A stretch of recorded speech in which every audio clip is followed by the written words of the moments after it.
Alright Knicks fans, the NBA draft is just 2 days away, and while the spotlight might be on the lottery, don't sleep on pick number 50. Because if you've been following Leon Rose and this front office, you know they love finding sneaky value late in the draft. And we are starting to get a very real sense of who New York could be eyeing with the 50th pick if they even stay there. Whether it's draft and stash, a two-way project, or a guy ready to contribute right away, the Knicks are doing their homework, and trust me, there are some names flying under the radar that you definitely need to know about. Let's break it all down. Now first, shout out to CT from Knicks Buzz for this nugget that's picking up steam. The Knicks have high-level intel on Alex Toohey, a 6'9" Australian wing. Now you're probably thinking, why is that? Because his former coach in the NBL, Brian Goorjian, is currently running the Knicks mini camp and will also be an assistant on the Summer League staff. Goorjian and Leon Rose go way back. Alex Tui is a physical wing with a high motor and great defensive instincts. If he slides to 50, this is exactly the kind of two-way wing the Knicks could target, especially with intel like this that most other teams do not have.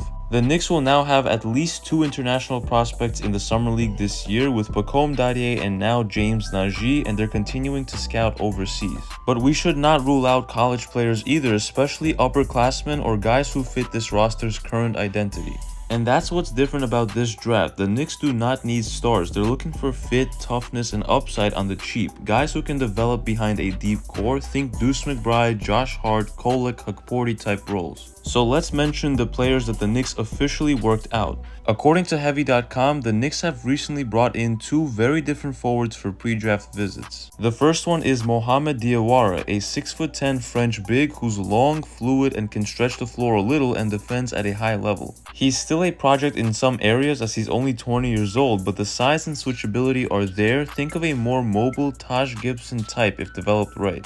And the second guy the Knicks already worked out is Jonathan Pierre out of Memphis and played in Belmont this past season, and 6'9", good feel, excellent passing for a forward, and most importantly, he shot 46% from 3 last season on limited volume. And as we know, the Knicks love wings who can pass and shoot. He's got NBA role player upside written all over him.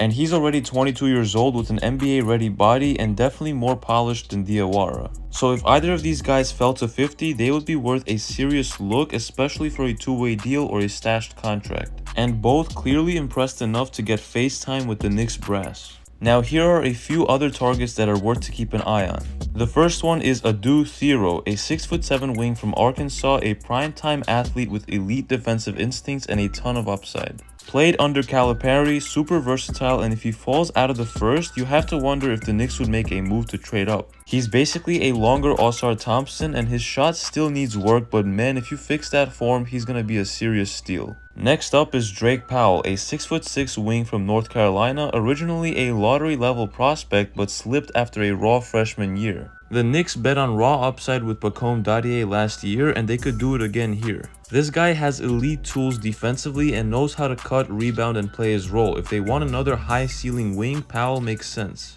Next is Jamir Watkins, a 6'6" wing from Florida State, grown man strength, huge hops, and a jumper that's better than people think. He's already going to be 24 soon in a couple of weeks and the same age as Deuce, but if the Knicks are looking for someone who can contribute quickly on the wing, Watkins has the tools. He just didn't thrive as an alpha at FSU, but that's not what he would be here. Next up is Will Richard, a 6'4" shooting guard from Florida, a dog simple as that. Think of a Deuce McBride type mold, two-way toughness, big frame, can guard up a position and isn't afraid of contact. He might be the most Knicks DNA guy in this entire list. Now we got Sion James, a 6'6" wing from Duke. He played 4 years at Tulane and then finished up at Duke this past year. He is a high field defender, built like a Lou Dort, can handle, defend, and play off ball. His jump shot isn't great, but it's passable. He's a role player who could grow into something very real. His usage was always low, but he might surprise with more freedom. Up next is Dailyn Swain, a 6'8" wing from Xavier, a very smart player. He gets to his spots with ease, not a shooter yet, but he just knows how to play. And I'll tell you this, high field wings at this size and age are rare. He's a few jumper tweaks away from being a more athletic version of Josh Hart, and at 20 years old, you bet on that development.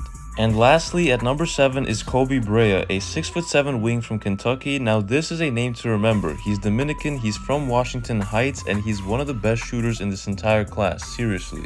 Think Sam Hauser or Sam Merrill, but with more size. A limited wingspan and quickness for sure, but this guy knows who he is. You slot him into an offense with Brunson and Towns, that's a weapon. Now listen, this is all assuming the Knicks actually use pick 50. There's still a good chance they package it in a trade or draft someone they immediately stash overseas or throw on a two-way. Remember, assuming Landry Shamet and Delon Wright come back, the Knicks already have a full rotation, plus Hukporti and Kolek are looking for roles. But again, with a new coach, you never know what's going to happen, and this front office loves flexibility, and they love guys who can develop quietly behind the scenes. So whether it's Alex Tui off inside intel, or a grinder like Jamir Watkins, or a stash like Koby Brea with that elite jumper, one thing is clear: the Knicks are taking this 50th pick seriously. But Knicks fans, let me know who you want them to target and if they should trade up, trade out, or roll with the sleeper options that are starting to surface. I personally say go for an upside swing like Alex Tui or Mohamed Diawara. But as always, if you enjoyed this video, make sure to hit that like button and subscribe to the channel for more Knicks news and updates you will not want to miss all summer long. It's been KNYT here, and I'll see you guys in the next one.